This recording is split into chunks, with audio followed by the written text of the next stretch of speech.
Necromancy in Skyrim sucked major sweet rolls. Not in the quirky, bug-ridden Bethesda way, I mean it actually sucked. One summon until you maxed out Conjuration, and even then you get two identical Draugr, like you're running the world's saddest undead internship. No army, no variety, no power fantasy. Until now. Because this video isn't just about a build, it's about becoming the Necromancer Skyrim was always too afraid to give you. Not a mage, not a minion wrangler, a walking death cold. They say he entered the crypt alone. No torch, no fear, just a scent of death trailing behind him. Hours passed, and then the doors creaked open, and he wasn't alone anymore.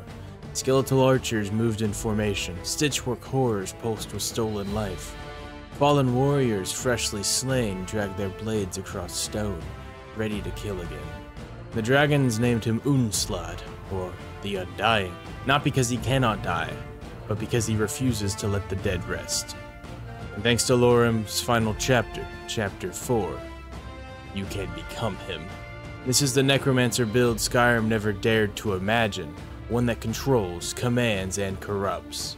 So stick around, because by the end of this video, you won't just be raising the dead, you'll be raising a legion, and you'll never play Skyrim the same way again. Before we dive into the build, let's talk about something every Skyrim player's felt. You ever want to test a build but can't be bothered to grind your soul away, and trying to memorize console commands or Google them for the 100th time gets a little tedious?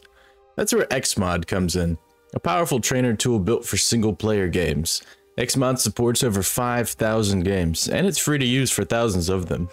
You can add or remove perk points, turn off shout cooldowns, or enable easy crafting, perfect for testing builds without risking your mod list or your patience.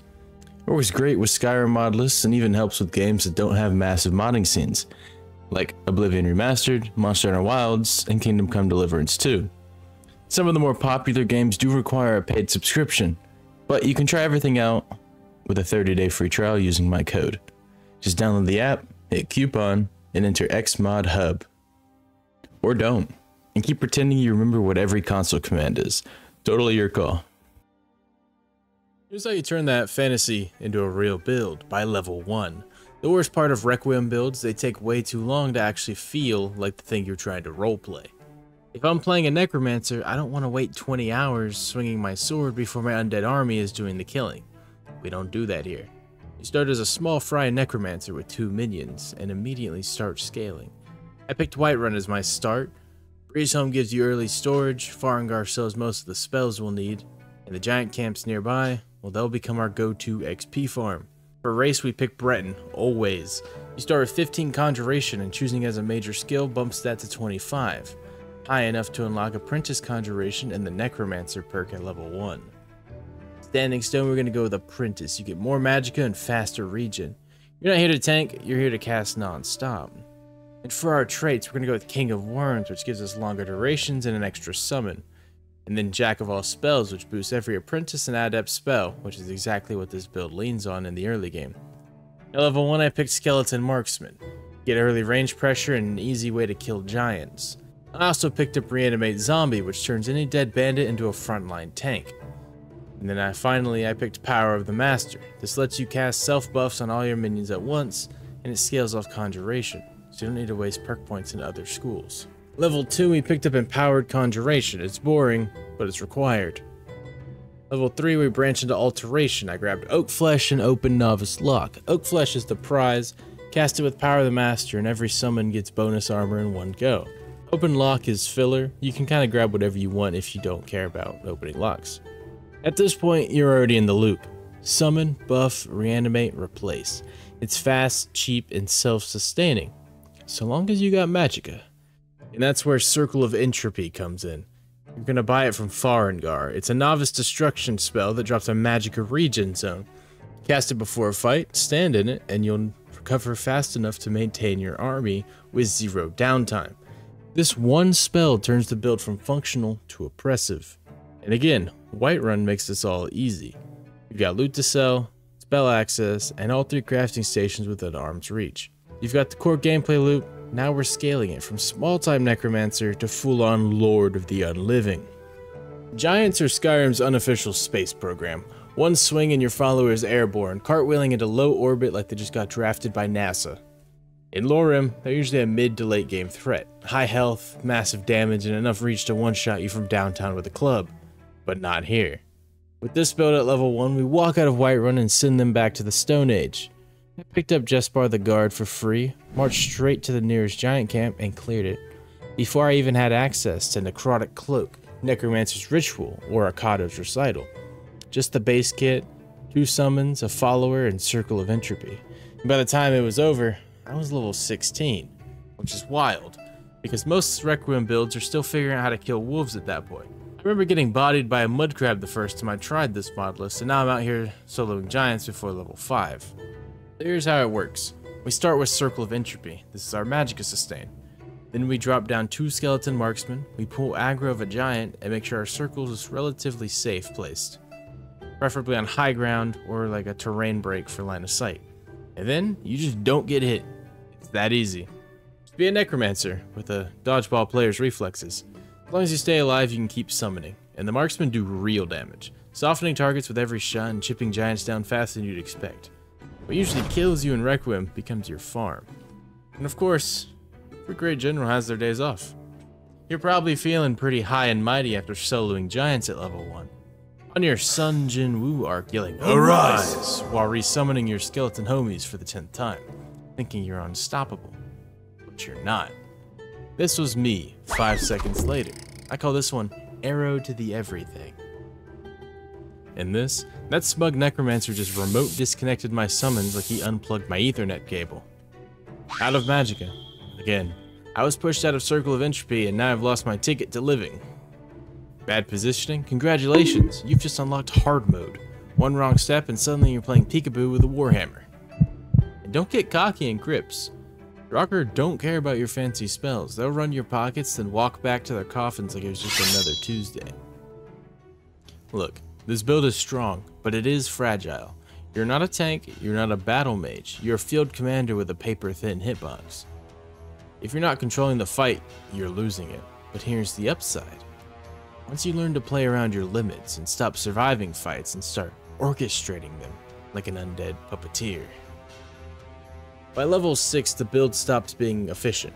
It starts becoming unfair. This is the real power spike. We grabbed Adept Conjuration, Ritualism, and Cognitive Flexibility as our perks. This unlocks triple summons, full sustain tools, and opens up the battlefield. Spell-wise, we pick up Necromancer's Ritual, Necrotic Cloak, and Akado's Recital. Recital only stores 1 spell at low alterations, so I kept it simple. Oak Flesh. Cast manually the power of the Master to buff the whole squad. Standard summon loadout was 1 skeleton hero up front and 2 marksmen behind, unless we were fighting giants or mammoths, in which case I swapped to triple archers. They don't miss and giants don't block. The loop looked like this: Necromancer's Ritual, Circle of Entropy, summons, Oak Flesh via power of the Master, and then Necrotic Cloak to finish the setup. Once you're in the circle, you barely use potions. Every minion death refunds Magicka, every buff stacks, and you're positioned to kill everything before it even touches you. We tested this out briefly at Silent Moon's camp, a full bandit group. The archers melted everything from high ground, Necrotic Cloak shredded the melee stragglers. We had a few hiccups with their spellcasters, but nothing serious. And after that, it was time to make things official. We traveled northeast to find the altar of Manamarco, hidden in the frozen wilds near Windhelm. A few rogue necromancers were guarding it, maybe to keep the power for themselves, but it didn't matter. They went down fast and we claimed Manamarco as our patron. That single choice boosted our minion durations and sealed our path forward. Then we went hunting again. We stumbled into a necromancer lair mid-ritual, resurrecting a dragon corpse. Real power. And worse, they could unsummon my minions with a single spell. So we adjusted. Dropped Circle of Entropy behind a pillar. Posted up 2 marksmen in cover and line of sighted the caster. My summon shot from safety and he couldn't reach them. When it was done, we walked out with some new Necromancer robes, providing 160% Magicka regen on the chest and 80% on the hood, plus dragon scales, a dragon bone, and more gold than we had any business holding at this point in the game. That's when the build really clicked. This isn't just strong, but it's stable, tactical, repeatable, able to adapt, control space, and win without brute force. And it only gets worse from here, because next we start stacking powerful spells, reanimating real monsters, and unlocking the final form of our terribly powerful Necromancer. You've built the army, you've mastered the loot, you've claimed Metamarco's favor. Now it's time to seal your fate. Complete your transformation into Unslud the Undying. First up, we need a personal damage spell. Minions can't do everything, so pick up one of the Necrotic line. Necrotic Blast, Storm, or Vortex to give you presence outside of your summons. Next is gear. We're going to look for Azura's Black Star to get Black Souls on demand, plus Metamarco appreciates the offering. Then we're going to grab the Necromancer's Amulet, found by completing Blood on the Ice and Windhelm, huge magic regen and conjuration buffs. We want to look for the Ascendant Necromancer Robes. It's a rare loot drop from other Necromancers, boosts conjuration duration and gives you an extra summon slot. Until it drops though, any conjuration or Necromancer Robes will do. For our Destiny perks, we've got a few options here, both powerful and thematic. Summoner. The Summoner boosts minion power, reflects damage, and grants an additional summon slot. It's great for roleplay and like the path of the true Necromancer. Then there's the Bard. He buffs minions with movement speed, physical damage, and magic resistance. Might be less thematic, but he's probably the most fun. Pick the one that fits your playstyle. To deal with tougher enemies like undead or automatons, invest in the Oblivion spells. Oblivion Flame, which helps melt the undead, and Oblivion Storm, which wrecks automaton and dwemer. You push Conjuration to level 90 to unlock your true in-game summons, these being Bone Colossus, a towering frontline tank that can regenerate other skeletons and unlock mass summons.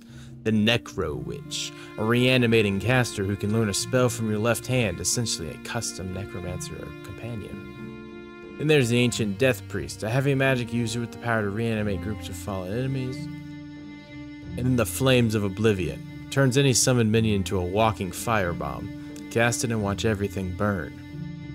Still hungry for power? Get the Ogma Infinium. It provides bonus perk points, and those never hurt. Or maybe become a Lich. It gives huge stat buffs, magical resistances, and permanent roleplay bragging rights. Perfect if you're going full Einzul Gaun.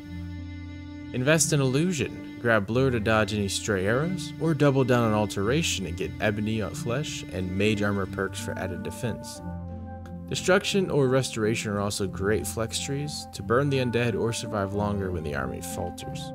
And that's the build. From a minor conjurer with a skeleton and a dream, to a deathless warlord commanding a legion. They say he entered the crypt alone. No torch, no fear, just a scent of death trailing behind him. When the doors opened, he wasn't alone anymore. That was the beginning. Now the dead don't follow him.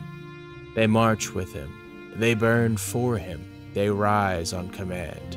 No longer a lone conjurer in the dark, but a cloaked commander of horrors. His soul tethered to every skeleton, every corpse, every lingering soul that refused to rest. And he doesn't whisper in their shadows anymore, he sets them on fire. Those who saw him said the sky went black when he arrived. The earth groaned under the weight of his undead army, and the air reeked of soul ash and vengeance. This is Unslud the Undying. Not a mage, not a warlock, and no longer a man, but a myth. Forged in death and never laid to rest. Guys, if you enjoyed this Necromancer build guide and want to potentially see more builds in the future, hit that subscribe button. And if you have any builds in mind that you want to see fully fleshed out in a video, comment down below your favorite one, and I might feature it in the next episode of Broken Staff Build Guides.